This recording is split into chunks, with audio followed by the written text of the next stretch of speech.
बेटा change in profit sharing ratio chapter में आपको जो पहले कॉन्सेप्ट पढ़ना है वो गुडविल कैलकुलेशन का पढ़ना है। गुडविल कैलकुलेशन, जब आप गुडविल कैलकुलेट करेंगे बच्चे, गुडविल होती क्या है पहले तो ये समझेंगे। बेटा किसी भी फर्म की रेपुटेशन उसकी गुडविल कहलाती है। गुडविल के कारण ही कोई पर्सन अपने नॉर्मल प्रॉफिट से ऊपर प्रॉफिट कमाते हैं। तो नॉर्मल प्रॉफिट से ऊपर प्रॉफिट को कहते हैं सुपर प्रॉफिट। ठीक है जी। किसी का नेम एंड फेम है अगर मार्केट में, तो बेटा कोई नॉर्मल प्रॉफिट नहीं कमाएगा, नाम के कारण ज्यादा ही प्रॉफिट कमाएगा। जैसे आपके आसपास बेटा कोई हरीश बेकरी है, केडीएच है, वो सब क्या करते हैं बेटा, बिजनेस ज्यादा क्यों कर पाते हैं अपना, बिकॉज उनका मार्केट में क्या है, नेम है। ओम स्वीट्स है, मार्केट में क्या है, नेम है। तो बेटा जितना ज्यादा नेम होगा उतना ज्यादा फेम होगा, उतनी ज्यादा उनकी क्या होगी, गुडविल होगी। ठीक है। और गुडविल कैलकुलेट किस बेसिस पे होती है बेटा, प्रॉफिट्स के बेसिस पे होती है। कई बार इन प्रॉफिट्स के अंदर ना कुछ अब नॉर्मल चीजें इंक्लूड हो जाती हैं, तो वो हमें निकालना पड़ता है बेटा बाहर। जैसे कि कैसे होता है वो समझेंगे। जैसे मान लो मैंने बेटा इस साल 1 लाख का प्रॉफिट कमाया, लेकिन इस 1 लाख के प्रॉफिट में मुझे इस साल लॉटरी की इनकम लगी थी 10,000, तभी ये प्रॉफिट कितना आ रहा था, 1 लाख। क्या ये मान के चलोगे हर साल लॉटरी इनकम लगेगी और हर साल आप 10,000 रुपीज कमाओगे? बताओ मुझे, क्या लॉटरी इनकम लगना नॉर्मल है या अब नॉर्मल है? बताओ बच्चों, अब नॉर्मल है। बेटा हमें इस प्रॉफिट को ना बिल्कुल नॉर्मल कर देना है, बिल्कुल नॉर्मल करना है, ध्यान रखना। तो बिल्कुल नॉर्मल करने के लिए कोई भी ऐसी चीज जो इसमें नहीं होती डे टू डे लाइफ में, तो उसको हटा दो, कुछ ऐड करेंगे, कुछ लेस करेंगे। तो बेटा इसमें से हम माइनस कर देंगे अब नॉर्मल प्रॉफिट। कोई भी अब नॉर्मल प्रॉफिट होगा वो माइनस कर देंगे। अब मुझे ये बताओ, मैं एक और एग्जांपल दे रहा हूं। प्रॉफिट हुआ था 1 लाख का। ये प्रॉफिट 1 लाख का जब हुआ था बेटा, 10,000 रुपीज की ना चोरी हो गई थी मेरे गोडाउन में। क्या मानोगे कि हर साल चोरी होगी? हर साल चोर आएंगे और चोरी करके जाएंगे? बताओ बेटा, अगर चोरी नहीं हुई होती तो कितने का प्रॉफिट होता, बताओ। Very good.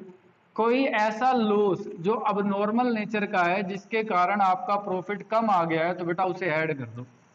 अब नॉर्मल लॉस को क्या कर दोगे, ऐड कर दोगे, ताकि आपका प्रॉफिट ठीक हो जाए। बोलो, बात समझ आ रही है? ठीक है बेटा, इस प्रॉफिट में से आप किसी पर्सन को सैलरी देना अगर भूल गए, तो बेटा क्या मानोगे, हर साल सैलरी नहीं दोगे, देनी तो पड़ेगी। कोई नॉर्मल एक्सपेंस करना भूल गए हो तो अब कर दो, जैसे हमने पहले सीखा था पहले वाले चैप्टर में। कोई नॉर्मल एक्सपेंस करना भूल गए हो तो कर दो, अब कर दिया। ठीक है जी, माइनस नॉर्मल एक्सपेंस। माइनस कर देना बेटा non trade income. Non trade income क्या होती है बेटा? ऐसी इनकम जो आपकी बिजनेस से रिलेटेड नहीं है लेकिन इसमें आ रही है। मान लो मेरा काम है बेटा ट्यूशन पढ़ाने का, मैं ट्यूशन की सर्विसेज देता हूं, तो बेटा इसके अंदर 1 लाख रुपीज में ट्यूशन के पैसे आएंगे तो ज्यादा ठीक है, क्योंकि वो मेरा बेटा ट्रेड इनकम है। लेकिन अगर इस प्रॉफिट के अंदर मेरे को किसी ने बेटा रेंट दिया, मैंने कोई प्रॉपर्टी रेंट पे दे रखी है और इसके अंदर आ रही है, तो वो ट्यूशन की इनकम थोड़ा ना है, तो वो मेरी नॉन ट्रेड इनकम है, तो बेटा उसको हम क्या कर देंगे, माइनस कर देंगे। क्या आपको बात समझ आ रही है?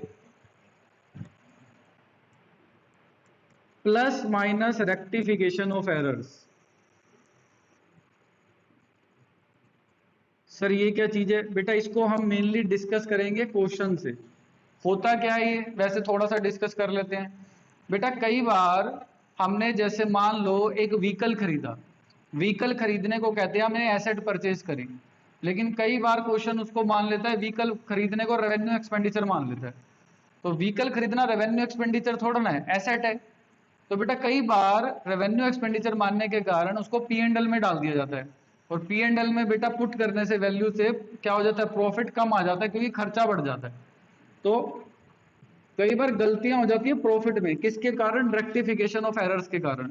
तो जो ये मेन ये टॉपिक है, ये मैं डिस्कस करूंगा बेटा क्वेश्चन से, तब आपको बहुत अच्छे से समझ आएगा। अभी यहां पर मैं डिस्कस नहीं कर सकता, बिकॉज क्वेश्चन से ज्यादा अच्छे से वैल्यूज होंगी जब हमारे पास, तब हम अच्छे से क्लियर कर पाएंगे। ये प्लस भी होते हैं और माइनस भी हो जाता है। ठीक है जी। इसके बाद क्या होता है बेटा, हमारे पास निकल के आता है एडजस्टेड प्रॉफिट। एडजस्टेड प्रॉफिट, ध्यान से सुनो। एडजस्टेड प्रॉफिट, मान लो 3 साल का प्रॉफिट था, 2015, 16 और 17। तीनों सालों के प्रॉफिट को बेटा एडजस्ट करोगे। कोई किसी साल में कोई दिक्कत है, किसी साल में कोई दिक्कत है, किसी साल में कोई दिक्कत है, तो तीनों सालों के प्रॉफिट को ठीक करना पड़ेगा आपको। ठीक है। उसके बाद क्या कर दोगे बेटा, इन तीनों का एवरेज कर देना। एवरेज कैसे करोगे, तीनों को ऐड करके डिवाइड बाय 3, तो आपका क्या निकल जाएगा, average adjusted profit. Average adjusted profit. इसमें से क्या करोगे बेटा, आप माइनस करोगे फ्यूचर एक्सपेंस और प्लस कर दोगे फ्यूचर की इनकम। ये कम आता है, 1% आता है जो मैं लिख रहा हूं, लेकिन अगर कभी आ जाएगा तो इसको यूज करना पड़ेगा। क्या है सर ये, बेटा मान लो मैं आज किसी को सैलरी दे रहा हूं 1000 रुपीज, फ्यूचर में उस पर्सन की सैलरी 1500 कर दी मैंने, 500 रुपीज का एक्सपेंस बढ़ा दिया। खुद बताओ, जो आज हमारे पास प्रॉफिट आ रहा है वो 500 रुपीज उसमें तो माइनस हुए नहीं, लेकिन अगले सालों से 500 रुपीज हर एक पर्सन की सैलरी में से माइनस होंगे। तो हर एक पर्सन की सैलरी में से माइनस होंगे तो आगे जाके प्रॉफिट कम आएगा। प्रॉफिट कम आएगा तो आगे आने वाले सालों की गुडविल कम आएगी। इसलिए बेटा हमने आज के प्रॉफिट से फ्यूचर की गुडविल अगर तय करनी है, तो आज ही अगर कोई फ्यूचर का एक्सपेंस आपको पता है तो उसको क्या कर दो, माइनस कर दो। और फ्यूचर की इनकम क्या होती है, सेम। मान लो आज आप किसी को सैलरी दे रहे हो 1500, फ्यूचर में कोविड आ गया, कोविड के कारण आपने कहा जी हम सिर्फ 1000 रुपीज देंगे। 1000 रुपीज अगर आगे दोगे तो बेटा आपका क्या होगा, प्रॉफिट बढ़ जाएगा आगे, क्योंकि खर्चा कम हो रहा है। तो इसलिए बेटा आप क्या कर दोगे, फ्यूचर इनकम कर दोगे ऐड। बात समझ आ रही है?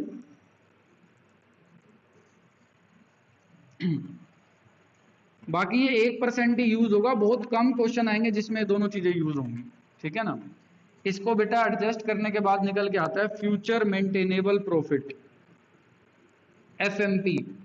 Future maintainable profit, FMP.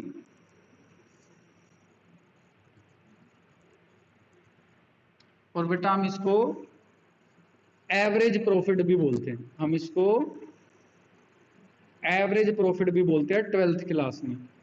जो आपको एवरेज चाहिए होगा ना प्रॉफिट, वो ये वाला चाहिए होगा, एवरेज प्रॉफिट।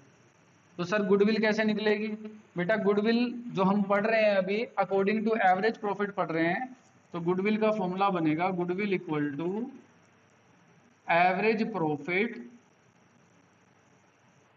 Into NYP.